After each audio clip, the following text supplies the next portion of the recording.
Assalomu alaykum barchaga. 3-dars keyslar tahliliga yetib keldik. Xudo xohlasa bugungi darsimiz sizlar uchun manfaatli bo'ladi degan umiddaman. Birinchi keysga e'tibor berishimiz kerak. Ya'ni belgilangan sohada quyidagi egida qanday to'lqinlar mavjud deyilyapti. Mana belgilangan sohani ko'ramiz. Bu qanaqa ega desak, mana bu yerda T1, T2 ni ko'ryapmiz. Ya'ni bipolyar montajda T1, T2 tur ekan. Endi belgilangan sohani ko'rishimiz kerak. Belgilangan soha mana. Belgilangan soha mana. Va bizda mana bu chiziqlarda orasi 1 sekund bo'ladi. Aynan o'sha 1 sekundda ichida nechta to'lqin borligiga qarab turib, biz o'sha yerdagi to'lqin turini topishimiz mumkin. Keyin sanab ko'ramiz. Bu yerdagi to'lqinlar 1, 2, 3, 4, 5. 1, 2, 3, 4, 5.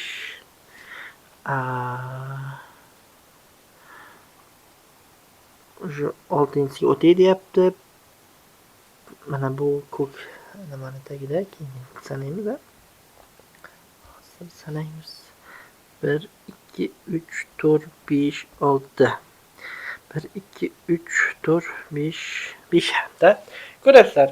0 dan 4 tagacha bo'lsa, bu delta bo'lardi. Ya'ni 5 dan 8 tagacha bo'lsa, ya'ni 5 dan 7 gacha yoki 8 tagacha bo'lsa, bu teta bo'ladi. Ko'ryapsizlar. 4,5 ta, 5 ta, 5,5 ta, 6 chiqadi. Demak, bu yerda teta to'lqinlar mavjud. Shunday, bundan chiqarmaslik kerak. Mana bu yerda ko'zga ko'ringan biroz to'lqinlarni mana bu yerga ketaman. Mana bu to'lqinlar. Bu to'lqinlar aynan bemor ko'zini yumgandagi to'lqinlar hisoblanadi. Endi ikkinchi keysimizda belgilangan sohada qanday to'lqin mavjud degan savol bo'lyapti. Mana belgilangan soha. Sanaymiz yana. Sanaymiz. Mana yaqinlashtiramiz. Mana bu 1 sekund oralig'i 1, 2, 3, 4, 5, 6, 7, 8, 9, 10 ta. 1, 2, 3, 4, 5, 6, 7, 8, 9, 10 ta. Eslasalaringiz 8 dan 11, 12 tagacha bu bizga alfa to'lqinlar hisoblanadi. Shunday. Demak, bu yerda alfa to'lqin bor deb qo'rqmay ketsak bo'ladi. Va bizda keyingi egimiz quyidagi egida chap yarim shar holatiga baho bering deyapti. Mayli, chap yarim sharni baholab beramiz. Bu muammo emas.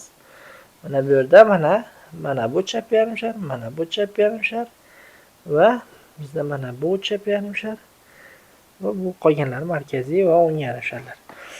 Endi keyingi darslarda Xudo xohlasa gaplashamiz. Simmetriklik degan narsalar bor va boshqa narsalar bor. Egida o'ng yarim shar bilan chap yarim sharning to'lqinlari bir-biriga o'xshashi kerak. Endi bu yerda menga yoqmayotgan narsa mana bu, ya'ni temporal zanjir, chap temporal zanjir yoqmayapti menga. Nimaga desalaringiz, to'lqinlari qolgan to'lqinlardan farqlanyapti. Misol uchun o'ng yarim shar mana bu sohasidagi to'lqinlardan farqi bor. Yirikroq to'lqinlar paydo bo'lyapti. Ko'rsizlar? Ya'ni bu yerda to'lqinlar kattalashib ketyapti. Kattalashdi degani bizda sekinlashib qoldi degani. Misol uchun mana bu yerda to'lqinlar sanaylik. 1, 2, 3, 4, 5, 6 ta mana. Lekin mana sog' bo'lgan, ya'ni o'ng yarim sharda ko'radigan bo'lsak, mana o'ng yarim sharda chiroyli mana 1, 2, 3, 4, 5, 6, 7, 8 mana alfa to'lqinga qarab ketyapmiz. Ko'rasizlar?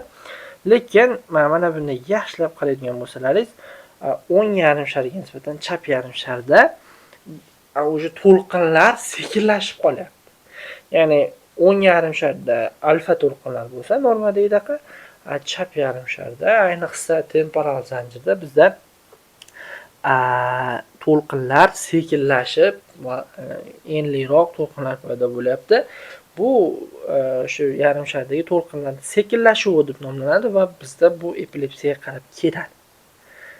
Epilepsiya haqida o'ylashga bizni yo'naltirib qo'yadi. Shundan chiqarmaslik kerak. Xudo xohlasa o'tamiz yangi mavzularimizda, ya'ni o'ng chap yarim sharni bir-biriga solishtirib patologiya qanaqaligini yana o'tamiz va bu kirish qismi sifatida qabul qilinadi. Yani bu darsimiz shu. Va 4-keysimiz belgilangan sohada qanaqa to'lqinlar bor deyilyapti. Mana to'lqinlarni sanaymiz. 1, 2, 3, 4, 5, 6, 7, 8, 9. 9 yarimda. 1, 2, 3, 4, 5, 6, 7, 8, 9da. 1, 2, 3, 4, 5, 6, 7, 8, 9, 10da. Bo'ldi, bu yerda alfa to'lqinlar mavjud. Normaliga. Endi aytishlaringiz mumkin. Qarasak, qolgan joylardan ajralib turibdi. Misol uchun, mana bu yerdagi to'lqinlardan mana bu yerdagi to'lqinlar kattaroq. Mana bu yerdagilardan ham kattaroq deyishlaringiz mumkin. Buni xudo xohlasa keyingi darslarda o'tamiz. Biz buni mioritm deb qo'yamiz. Alfa to'lqin nomi alfa to'lqin, mioritm bu ikkinchi nom.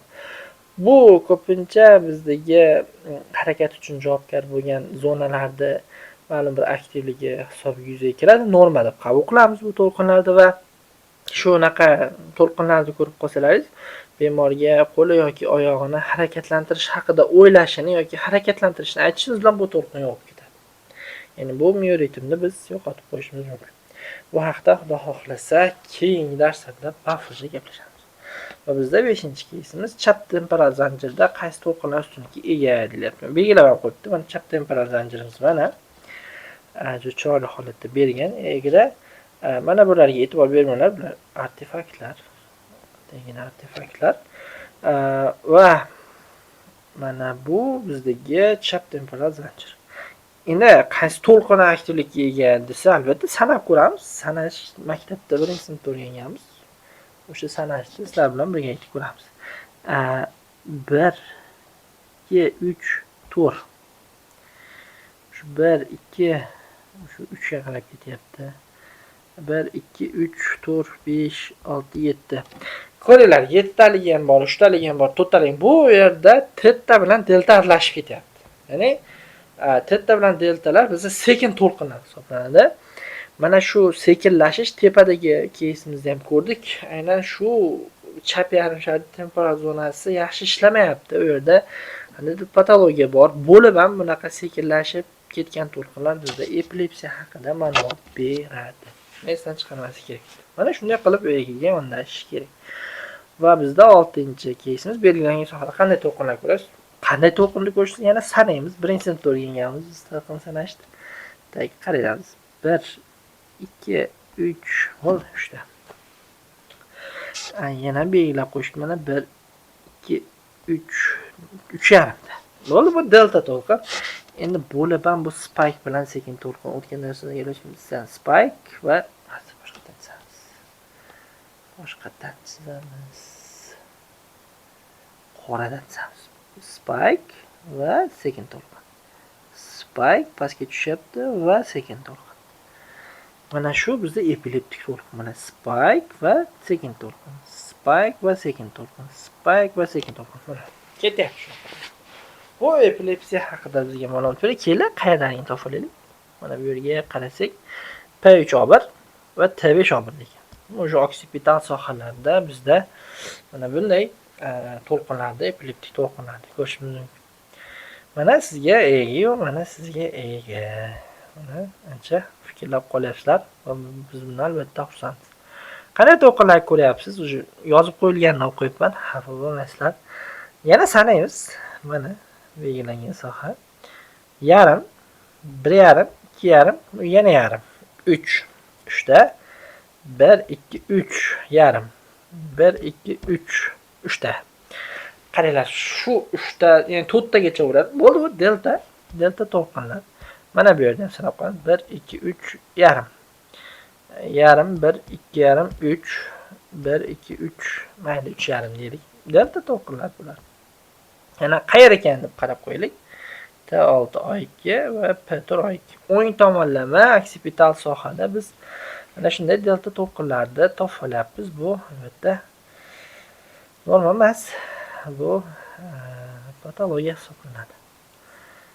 Xo'p, endi 8 oxirgi keysimiz juda ham mayda-chuyda to'lqin deyishlaringiz mumkin.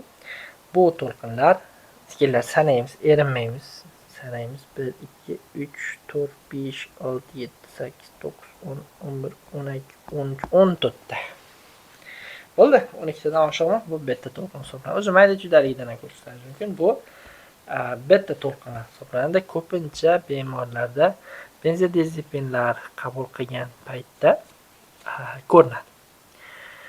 Bu sizlar bilan diskas qilishimiz kerak bo'lgan oxirgi keysida. O'zlaringizda qanaqadir o'sish ko'rayotgan bo'lsangiz, biz bundan albatta xursandmiz. To'xtatmasdan oxirigacha davom ettirishni tavsiya qilamiz va so'rab qolamiz.